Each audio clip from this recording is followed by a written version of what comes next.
El elemento de Ken Robinson a mí me parece un libro fundamental tanto para quien esté buscando su vocación como para orientadores vocacionales, pero también maestros, psicopedagogos, todas las personas que trabajen con educación, con maneras de aprender, con formas de aprendizaje. Así que te voy a hacer un resumen pasando por los conceptos clave. Bueno, y empecemos viendo quién es el autor de este libro. Ken Robinson fue un conferenciante, escritor y asesor en temas de educación, de innovación, de creatividad, de capital humano y de desarrollo de potencial. Lo primero que hace en el libro es exponer cuál es su idea de la educación, y él considera que la educación tiene que desarrollarse en 3 frentes. Él dice que tiene que alentar la diversidad, debe promover la curiosidad y debe centrarse en despertar la creatividad. Cuando avancemos vamos a ver a qué se refiere con esto de la diversidad, la curiosidad y la creatividad.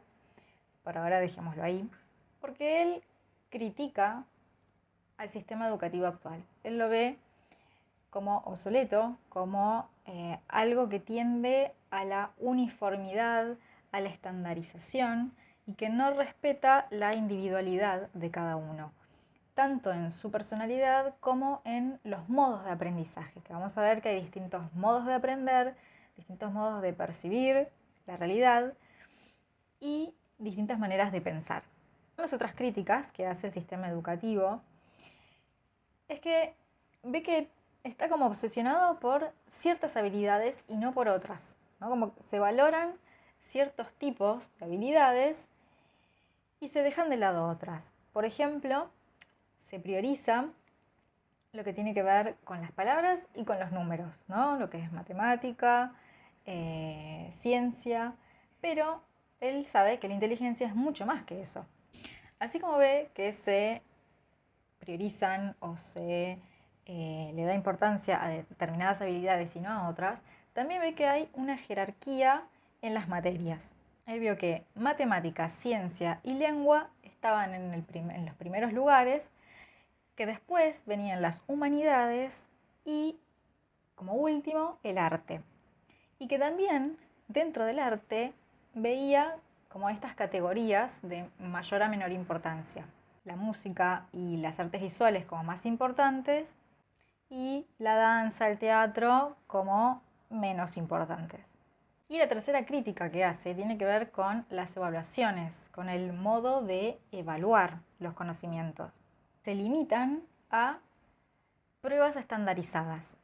O sea, todos tienen que aprender lo mismo, responder lo mismo, de la misma manera. Y algo en lo que él enfatiza también es que así como esto se ve en las escuelas, también se traslada a la vida empresarial cuando la gente sale de los colegios a trabajar a las empresas. Este patrón se repite. Hubo 3 ideas que descubrió Ken Robinson que fueron las que lo influyeron para escribir este libro. Una fue el descubrimiento del inconsciente como una fuente de conocimiento, ¿sí? El que llamamos conocimiento intuitivo. Otra de las ideas tiene que ver con las estructuras cerebrales, que no son algo estático, sino que son algo dinámico que puede ser modificado a partir de la experiencia. Y la tercera idea tiene que ver con la importancia del tiempo. ¿En qué sentido? En que no hay un momento adecuado en la vida de una persona para encontrar su elemento, que no sucede de un momento para otro y que incluso, aunque nos lleve toda la vida encontrarlo, vale la pena hacer ese esfuerzo. Vale la pena invertir ese tiempo en esa búsqueda. ¿Por qué él cree que es tan importante y que vale la pena? Porque encontrar nuestro propio elemento tiene que ver nada más y nada menos con identificarse uno con su propia razón de ser. O sea, acá está abarcando un tema que tiene como diversas facetas, ¿no? Desde lo vocacional, pero muy arraigado en lo espiritual. Y todo esto sin descuidar todo lo que tiene que ver con la estructura cerebral, con los modos de aprendizaje, ¿no? Como no quedándose solamente en lo espiritual. Me corrijo acá un poco con lo que dije. En realidad lo que quiero decir es lo espiritual llevado a la práctica, ¿no? Una realización espiritual en el mundo cotidiano. Bueno, todo esto venimos hablando de la importancia de encontrar el elemento, pero vamos a ver entonces qué es lo que él considera que es el elemento, cómo lo define. Para él el elemento es el lugar donde convergen, por un lado, nuestras pasiones, lo que nos encanta hacer, nuestros intereses, ¿sí? Nuestras inclinaciones personales. Y por otro lado, las cosas que se nos da bien hacer, o sea, nuestras aptitudes naturales, nuestros talentos, nuestras habilidades. Cuando converge una pasión que tenemos, un interés, con una habilidad, o sea, algo que nos apasiona y que también hacemos bien, ese es el elemento. Y lo importante es que estas dos características converjan. ¿Por qué? Porque podemos tener pasiones, cosas que nos encanten, cosas que nos interesen un montón, pero que no nos salgan tan bien. En inversa, podemos tener habilidades en algo, ser buenos para algo, que en realidad no nos interesa, no nos motiva. Voy a hacer un paréntesis, voy a poner un ejemplo de esto con un caso personal mío, pero en el libro él pone muchísimos ejemplos de todo, de todos sus conceptos, de todas sus ideas, todo está ejemplificado con casos reales de personas famosas y personas no conocidas. Así que si bien yo hago un resumen del libro, no reemplaza que lo leas porque es mucho más riquísimo, por supuesto. Bueno, y yendo a los ejemplos, ¿qué quiero decir con... ¿Qué quiere decir Ken Robinson con esto del elemento que tiene que converger una pasión con una habilidad? Podemos tener un interés en algo o una pasión, por ejemplo, no sé, cantar. A mí me encanta cantar. Si yo escucho música, necesito cantarla porque me gusta cantar. Y sé que no soy buena cantando. ¿Podría mejorar? Sí, si tomara clases, quizás llegara a cantar bien en algún momento, pero tendría que ponerme a tomar clases desde cero y dedicarle mucho tiempo y mucho estudio porque no es algo que me salga naturalmente bien, aunque me guste. Y a lo mejor hay algo que te sale bien, no sé, cocinar, por ejemplo.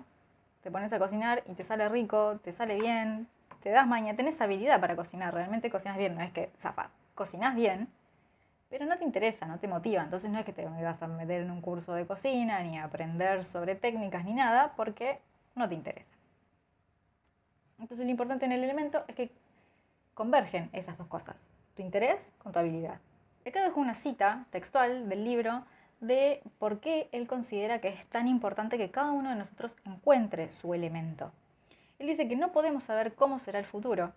El único modo de prepararse para él es sacar el máximo provecho de nosotros mismos en la convicción de que al hacerlo seremos todos los flexibles y productivos que podamos llegar a ser. O sea que aquellas personas que encuentren su elemento, si mañana el mundo se volviera del revés, descubrirían la forma de utilizar sus habilidades para acomodarse a esos cambios. Bueno, recién hablábamos de las características de este elemento, ¿no? Que tenían que converger algo que te encanta con algo que haces bien. Pero además, tienen que darse ciertas condiciones para que puedas encontrar este elemento. Y estas condiciones tienen que ver con un aspecto externo y otro interno a nosotros mismos. El aspecto interno tiene que ver con la actitud, o sea, nuestra disposición a encontrarlo, ¿sí? Prestando atención a todo lo que nos rodea. Y el aspecto externo tiene que ver con la oportunidad, o sea, ¿dónde encuentro yo la oportunidad de poner en práctica eso que a mí me gusta, que me sale bien y que quiero hacer? Esto de la curiosidad y de las oportunidades tienen mucho que ver con el autoconocimiento también, porque a lo mejor tenemos aptitudes que no sabíamos que teníamos simplemente porque no tuvimos la oportunidad de ponerlas en práctica. Por ejemplo, si hay algún deporte que no conoces que existe y nunca lo practicaste, a lo mejor simplemente porque no conocías que existía.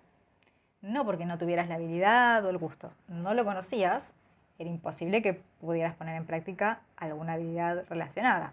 Ahora, es importante la curiosidad y la actitud de uno porque si no indagamos, si no investigamos, si no probamos cosas nuevas, si no buscamos, no las vamos a encontrar tampoco. Si nos quedamos quietos esperando a que lleguen, probablemente no lleguen. Acá pongo otra cita que me parece importante del libro.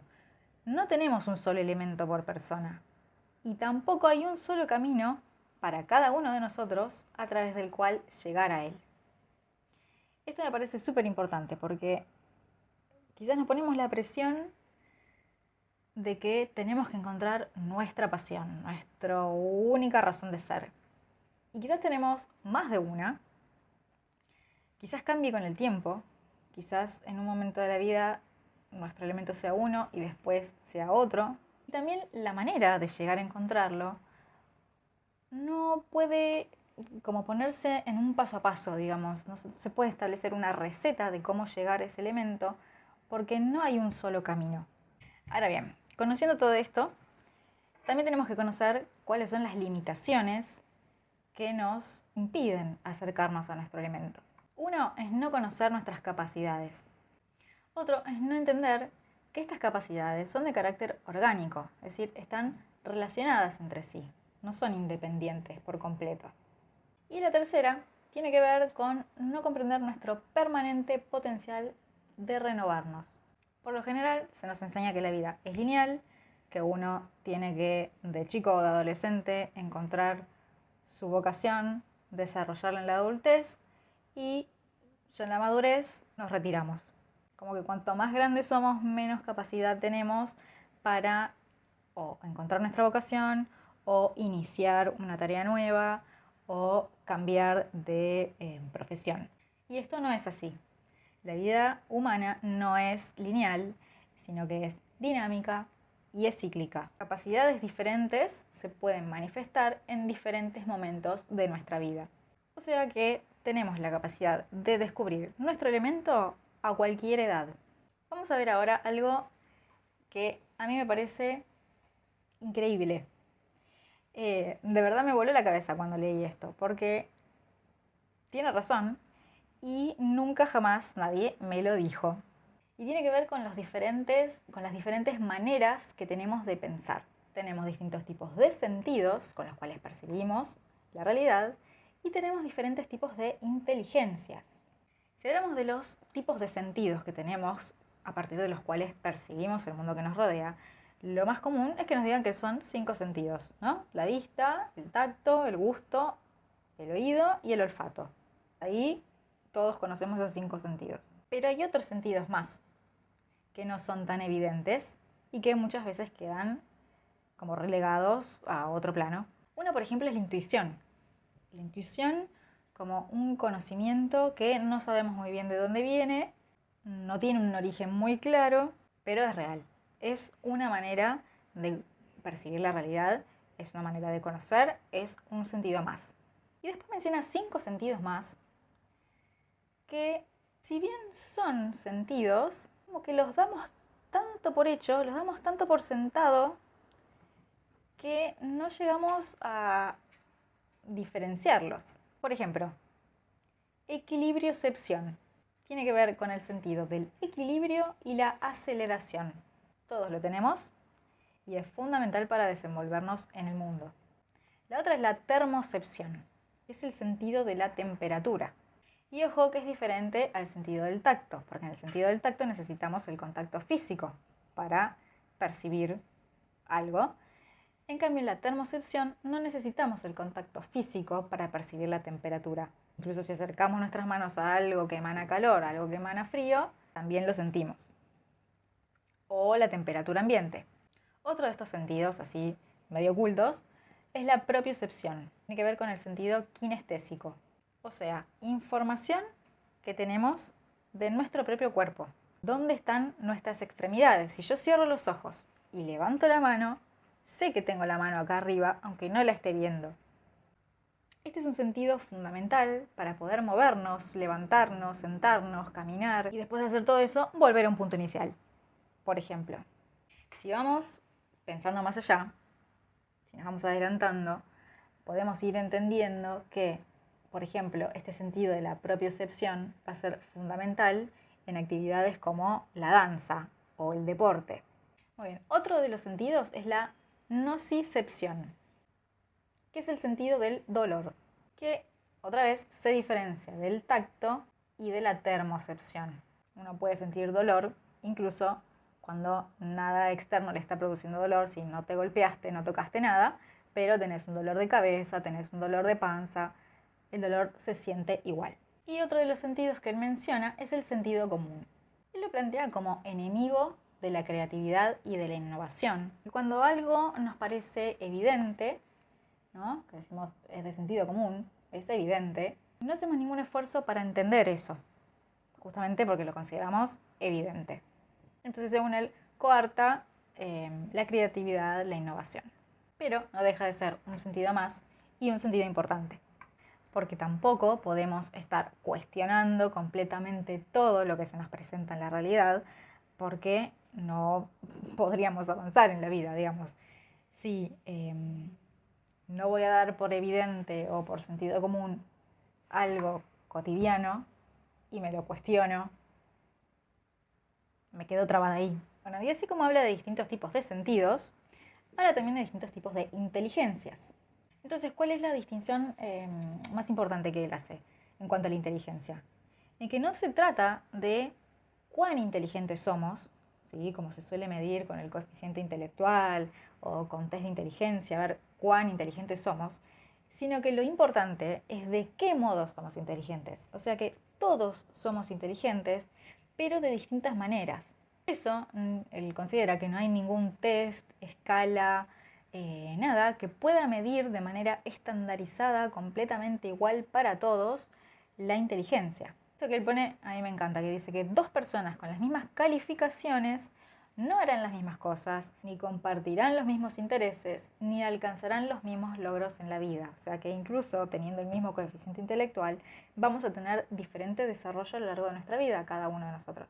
Entonces, ¿qué es lo que quiere plantear él con este nuevo paradigma del elemento? Que tiene que ver con lo que se hablaba al principio, ¿no?, de la búsqueda, la curiosidad, la actitud personal, para poder acceder a todas las formas en las que se experimenta el mundo, ¿no?, todos estos tipos de sentidos que hablaba antes, y descubrir dónde tenemos los puntos fuertes cada uno de nosotros. Y por eso es importante tanto nuestra actitud personal como digamos, el ambiente donde estemos inmersos. Y por eso me parece tan importante que este libro lo lean educadores de cualquier nivel, desde jardín de infantes hasta universitarios, que lo lean también líderes en empresas, cualquiera que tenga gente a cargo, porque va a poder sacar lo mejor de cada una de estas personas, tanto de sus alumnos como de sus empleados o de subordinados. Y en cuanto a los tipos de inteligencias, acá quizás estuvo un poco más estudiado esto. Yo que estudié psicología he visto esto en la carrera, que diferentes teóricos dividen las inteligencias en diferentes tipos. Tenemos, por ejemplo, de Gardner, la teoría de las inteligencias múltiples, que él habla de la lingüística, la musical, la matemática, la espacial, la kinestésica, la interpersonal y la intrapersonal. Berg habla de las inteligencias analítica, creativa y práctica. Goleman habla de inteligencia emocional e inteligencia social. Y Cooper habla del cerebro del corazón y del cerebro del intestino. Si bien cada uno hace una clasificación diferente de los tipos de inteligencia, si lo analizamos en profundidad, en realidad no son excluyentes. No es que una de las teorías sea correcta y la otra no, o una más real que la otra, sino que en realidad son todos tipos de inteligencias que todos podemos tener. O sea que todas estas teorías en realidad se complementan. Algo importante que remarca Ken Robinson es que de todas estos tipos de inteligencia no hay alguna que sea más importante que la otra. No son independientes tampoco, se interrelacionan entre sí. Y la educación debería tratarlas a todas por igual para que todos los chicos tengan las mismas oportunidades de explorar estas inteligencias. Si bien podemos tener o ser más fuertes en un tipo de inteligencia que en otra, si no tenemos la oportunidad de ponerlas en práctica, no lo vamos a saber. Bueno, y más allá de los distintos tipos de inteligencia que hay, la inteligencia en general tiene tres rasgos que la caracterizan, que es heterogénea, es dinámica y es singular. Vamos a ver qué quiere decir con cada una de estas cosas. Es heterogénea, o sea que tenemos diferentes maneras de pensar el mundo. No usamos un solo tipo de inteligencia, no pensamos de una sola manera. El peligro de creer que esto es así, que sí pensamos de una sola manera, es que nos limitamos justamente la posibilidad de encontrar nuestro elemento. ¿Qué quiere decir con que es dinámica? El cerebro humano es interactivo. Cada vez que actuamos usamos distintas partes del cerebro y muchas veces cuando hacemos un clic, cuando tenemos así como alguna epifanía, una iluminación, es porque justamente se hicieron nuevas conexiones entre distintos hechos, distintas ideas, entre distintas circunstancias. Y el tercer aspecto que menciona, el tercer rasgo que menciona sobre la inteligencia humana es que es peculiar, es singular.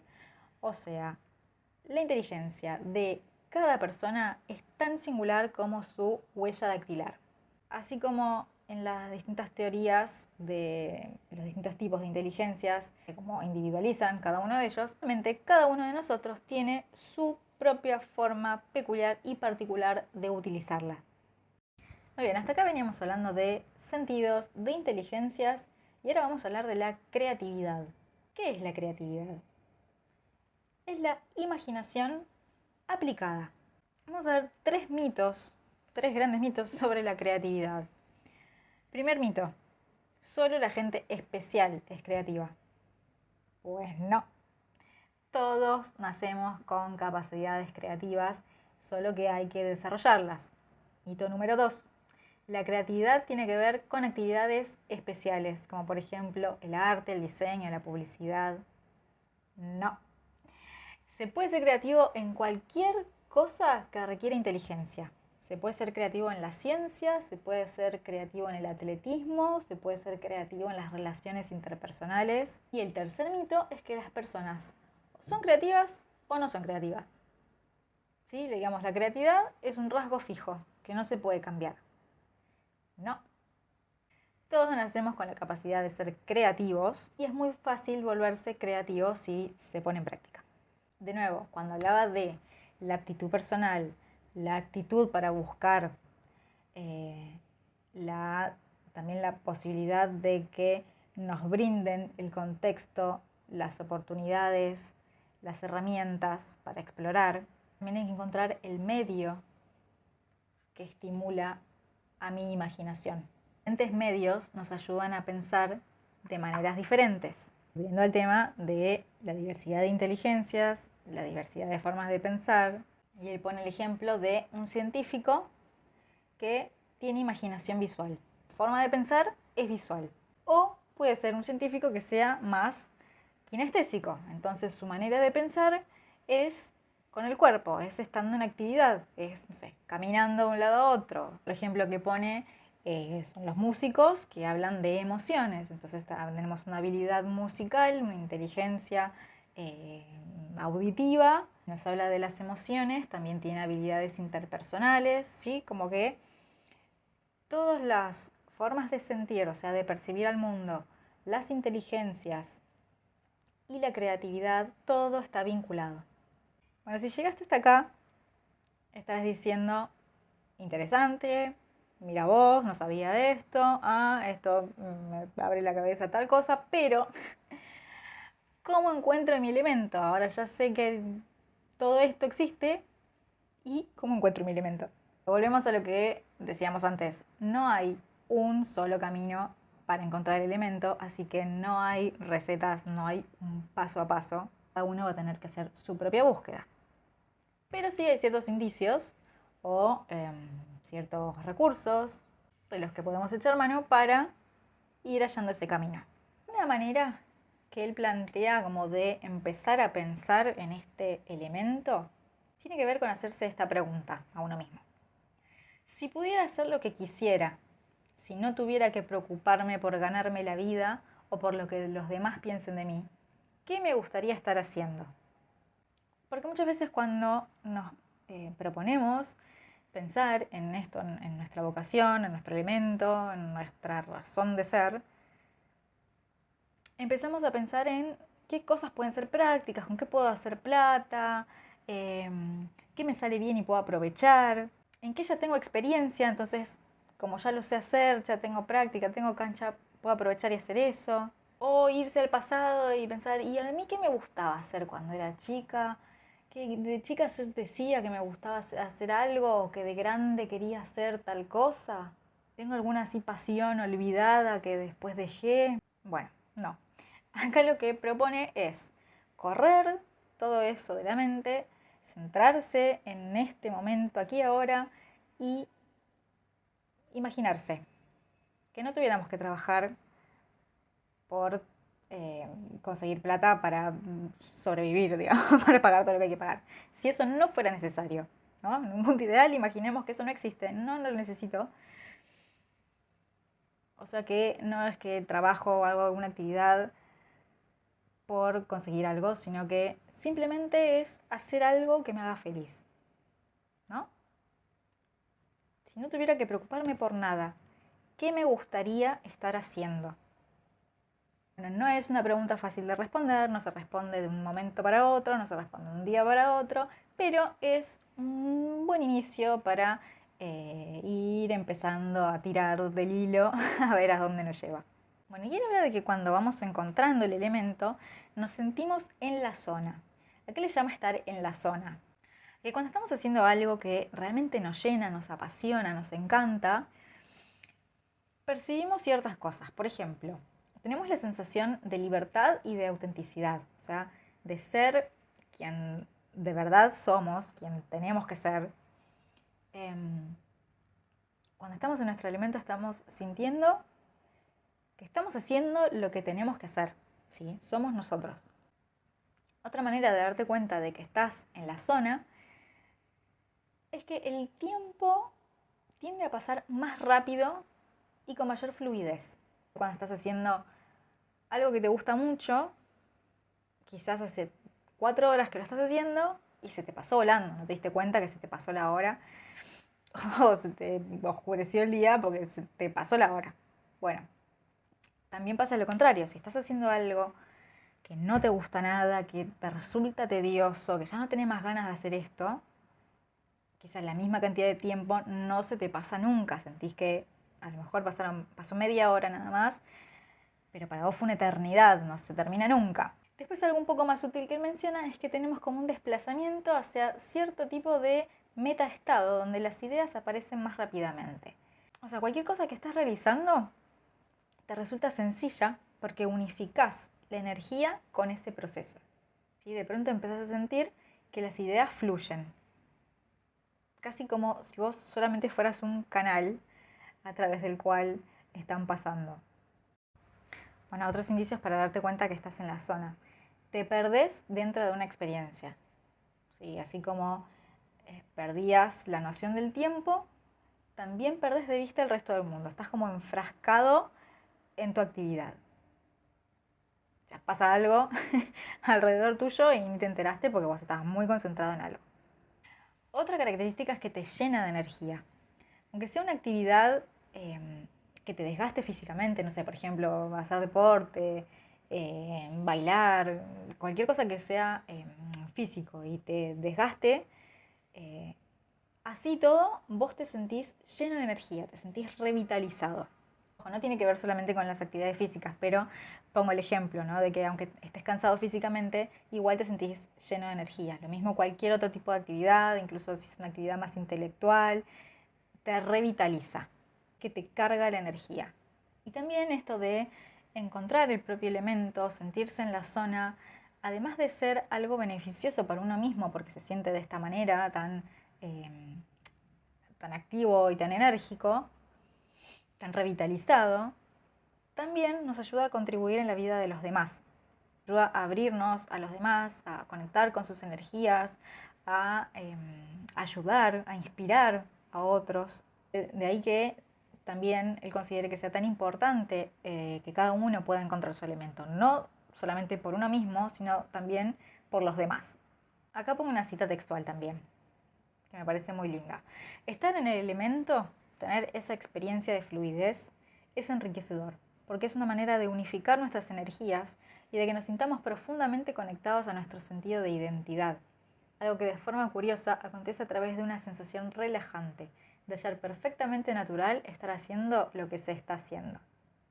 Es sentirse a gusto dentro de la propia piel, sentirse conectado a nuestros impulsos internos y a nuestra energía.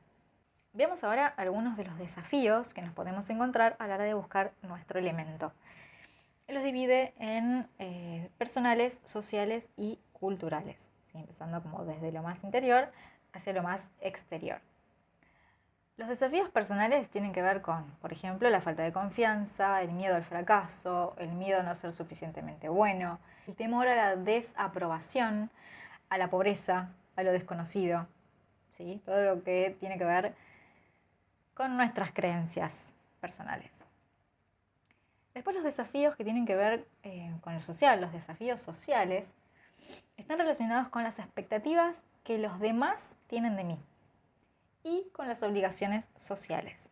Y los desafíos culturales tienen que ver con los valores y las formas de comportamiento de determinado grupo social, ¿sí? Tienen que ver con el sistema de permisos, con las actitudes y los comportamientos que son aceptables y los que no son aceptables. Por ejemplo, puede estar mal visto en la cultura que una mujer haga determinado tipo de deporte o que un hombre haga, no sé, determinado tipo de actividad, o que alguien de determinada edad se ponga a hacer tal o cual actividad. Digamos, la cultura no solo influye en lo que pensamos acerca de lo que vemos, sino en lo que en realidad vemos del mundo. Así que en esta escala de desafíos hay algunos que son no más fáciles, pero quizás más accesibles de que sorteemos. Por ejemplo, podemos trabajar en nuestra autoconfianza, en nuestros miedos personales, eso podemos como trabajarlo un poco más que en lo que tiene que ver con lo cultural. Digamos, es mucho más difícil romper una barrera cultural, incluso porque quizás nosotros mismos no la estamos viendo. Todo este esfuerzo que demanda la búsqueda del propio elemento tiene una cantidad de beneficios, pero él lo que propone es que la pregunta a realizarse es ¿qué precio estás dispuesto a pagar? ¿Sí? Considerando que las recompensas del elemento son considerables, pero que puede que para recoger los frutos tengas que hacer frente a una fuerte oposición. Bueno, ahí vimos algunas posibles trabas que nos encontremos a la hora de buscar el elemento. Vamos a ver ahora qué nos puede ayudar a llegar a ese lugar. Uno tiene que ver con encontrar la tribu. La tribu es el grupo de personas que ve el mundo de la misma forma y tienen un compromiso común con aquello para lo que sienten que han nacido. Uno cuando está con su tribu se siente cómodo, es liberador, ¿sí? Confirma mis habilidades y me inspira. Y acá hace una importante diferenciación entre tribu y grupo o multitud, fans. La tribu guía hacia una conciencia mayor de identidad personal, ¿sí? La tribu te acerca a tu verdadero yo. En cambio, el grupo, la multitud o los fans te alejan del verdadero yo, ¿sí? Porque a diferencia de la tribu donde uno se encuentra a sí mismo, en la multitud uno pierde su propia identidad. Es fácil despersonalizarse, ¿sí? Es fácil el anonimato. Bueno, otra herramienta de la que podemos echar mano para encontrar nuestro elemento es usar la creatividad, ¿sí? El elemento también es una cuestión de actitud, ya lo venía diciendo desde el principio,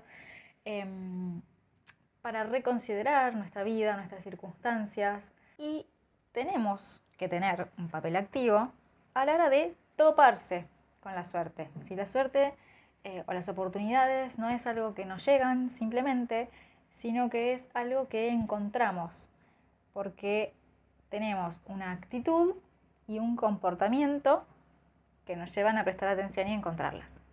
Entonces, en este sentido, enumera una serie de principios que caracterizan a las personas afortunadas. Uno tiene que ver con que maximizan las oportunidades. Quiere decir esto, que cuando se les presenta una oportunidad, la aprovechan. Prestan atención a su intuición. Las personas con suerte esperan serlo, ¿sí? Crean una serie de profecías de autorrealización, o sea, prevén resultados positivos. Y esto tiene que ver no con algo mágico, sino con una actitud mental. Convierten la mala suerte en buena. ¿Por qué? Porque toman el control de las situaciones cuando las cosas no van bien. Hacen esfuerzos deliberados por mirar de un modo distinto las situaciones. Reelaboran, o sea que convierten una situación que va mal según lo planeado en algo beneficioso.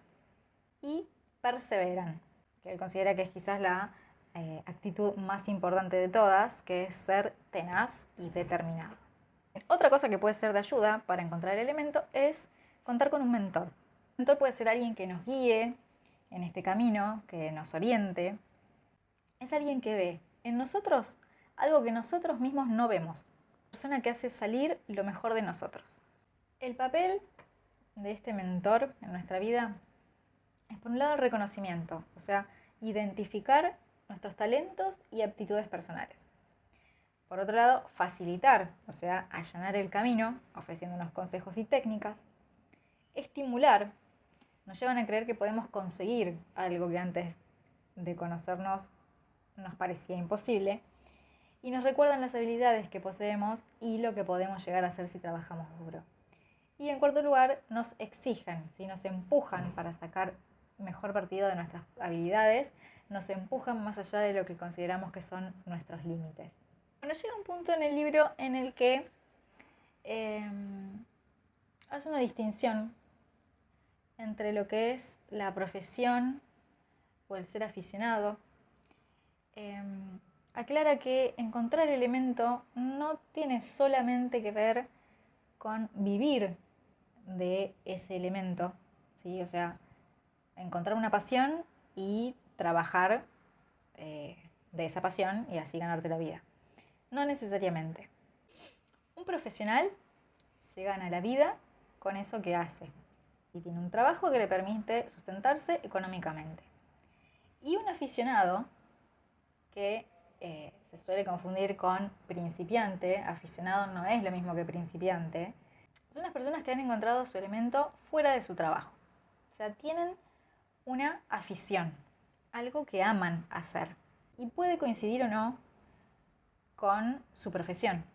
O sea que ser profesional o ser aficionado no tiene que ver con la calidad, sino con la elección. Si con esa afición me gano la vida, o sea, soy un profesional o no. Acá cito otra vez textual porque lo dice muy claramente. Estar en tu elemento no quiere decir necesariamente dejar todo lo demás y dedicarte a ello a tiempo completo todos los días. Para algunas personas, en ciertas etapas de su vida, simplemente no es práctico dejar su trabajo o sus obligaciones para ir en pos de lo que les apasiona. Mucha gente se gana la vida haciendo una cosa y luego saca tiempo y espacio en su vida para hacer lo que de verdad le gusta. Entonces, si puedo encontrar mi pasión, puedo encontrar mi elemento y no vivir de eso, no hacer plata con eso, entonces ¿de qué me va a servir encontrar mi elemento y dedicarle tiempo y esfuerzo? Bueno, encontrar el elemento es imprescindible para alcanzar una vida equilibrada y satisfactoria. También puede ayudarnos a entender quiénes somos en realidad. En la actualidad tendemos a identificarnos con nuestro trabajo. A menudo la primera pregunta en una reunión social es ¿a qué te dedicas? Respondemos con nuestra profesión. A muchos de nosotros, nuestro trabajo nos define incluso ante nosotros mismos, incluso si el trabajo que hacemos no expresa quiénes sentimos que somos en realidad. Esto puede ser frustrante si tu trabajo no te satisface. Si en tu trabajo no encuentras el elemento, es aún más importante que lo descubras en otra parte. El objetivo de este tipo de esparcimiento es llevar un equilibrio adecuado a nuestra vida, un equilibrio entre ganarse la vida y vivir la vida. Es esencial para nuestro bienestar que conectemos de algún modo y en algún momento con nuestras verdaderas pasiones. Entonces, más allá de si estás buscando o si querés buscar tu elemento, tu pasión para vivir de eso, para trabajar de eso y ganar plata con eso, de todas formas sigue siendo importante que lo encuentres para que te dé ese equilibrio entre tu vida laboral y tu vida personal. No solamente tiene que ver con una cuestión de trabajo, sino principalmente de bienestar personal. Bueno, más allá de este resumen que hice con los conceptos que me parecían principales del libro, yo recomiendo, no recomiendo, sino que hasta pido que lean el libro entero, porque de verdad es muy rico y es mucho más profundo de lo que yo haya podido plasmar en este video. Tiene muchos ejemplos, muchas situaciones concretas de personas reales con las que podemos realmente ver toda esta teoría aplicada realmente. A mí también me parece súper innovador en todo esto de los tipos de aprendizaje, los tipos de sentidos, de inteligencias, cómo aprendemos, la creatividad, cuál es la importancia del elemento. Para mí es súper innovador, me parece que es súper importante también. Por eso yo siempre lo recomiendo. En realidad se lo recomiendo a todo el mundo. O sea, no importa qué es lo que hagan, si están buscando o no su elemento, si están en un proceso de orientación vocacional o no, si son profesionales de la salud mental, de psicólogos, orientadores vocacionales, psicopedagogos. A todo el mundo se lo recomiendo porque me parece que le va a ser útil para su propia vida y para aplicar a los demás. Si lo querés conseguir en físico, yo lo tengo en la tienda, en pájarobiblioteca.com.ar. Si querés este resumen que pasé acá en el video, si querés como las distintas diapositivas para verlas tranqui, a tu ritmo, también las tengo disponibles para descargar desde la página. Bueno, y queda la expectativa de tu comentario, pregunta, lo que quieras agregar, si querés dejarlo acá en comentarios en este video.